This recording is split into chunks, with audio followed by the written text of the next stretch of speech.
This movie makes owning a dog look harder than it should be. Isle of Dog, the next stop-motion animated feature by phenomenal director Wes Anderson. I won't lie, I love Wes Anderson. I think he makes very weird, interesting films. Because I know that some people can be very turned off by them, but I think he brings this kind of whimsiness and weirdness to his films, and you can definitely tell if you just look at it, that's a Wes Anderson film. He has a very specific taste and touch to how he does films. I'm also a huge fan of Fantastic Mr. Fox, which was Wes Anderson's very first stop-motion picture, and I thought it was incredible. It's one of those movies where I could watch it again and again, and it's just so much fun, I think. I'm glad to say that this movie did not disappoint me, because I was going in and I was like super, super excited for it, and I was afraid that maybe the hype might hinder my experience, but it didn't. It actually very much enhanced it. I loved this film. I think everything about this film works for me, because right off the bat, it pushes you into this world that you're instantly attracted to, and that it doesn't shy away from trying to normalize anything that it's doing. Instead, it praises what it's trying to be.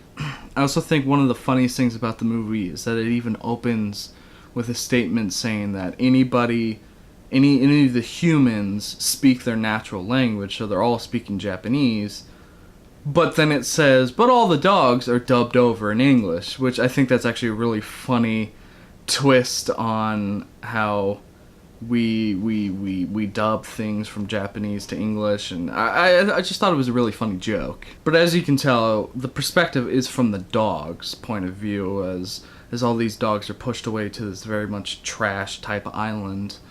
But that doesn't mean there aren't any human characters, because one of the character's dogs is sent to this island, and he's this little boy, and he wants to come there, and he doesn't speak English at all throughout the entire movie, and I think it's actually really, really amazing, and kind of sells for the talent of how Wes Anderson directs people, because even if you don't understand what they're saying, you can tell what they're saying, because there are some scenes where I didn't understand a word he said, but I know what he's saying, because of the emotion that he's giving off and how he is talking to someone, and it's really beautiful, and it's sometimes really hard to pull off correctly, I think. I also think what works for this movie is Wes Anderson's colorizing for movies is very pastel. Everything's very like washed out colors, and that's what he does with all of his movies. And I think this movie definitely helps from that, because it's all set on this trash island, so it's already muddied and it's a gray kind of, but that still doesn't mean that there's a lot of life that you can give to that. I think all the characters are done very well. I think the group of dogs is an amazing group of dogs, and they all have their different personalities and their different traits and how they talk to one another. And I think it's just a lot of fun. I think if I had any complaints with this movie, I think I only had two. One, I think the American girl was a little unnecessary, because she's the only one who actually speaks English out of all the humans, and I don't really think we needed her, but she was definitely an interesting position for the role.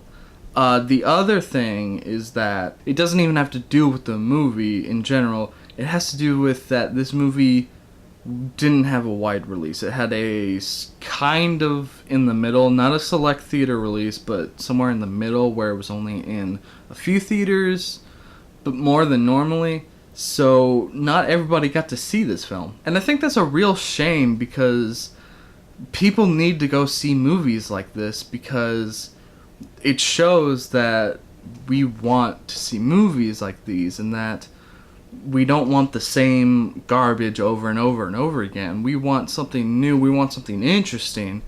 And I think these movies can deliver on that. And I think it's just sad that if you didn't get to see it in theater, please go buy it on DVD. Please do that. Please support it. And if we can, it'll help get more stop motion picture animated, just animated movies in general. And I think that would be a wonderful thing. Other than that, the only other thing is that this movie is rated PG-13.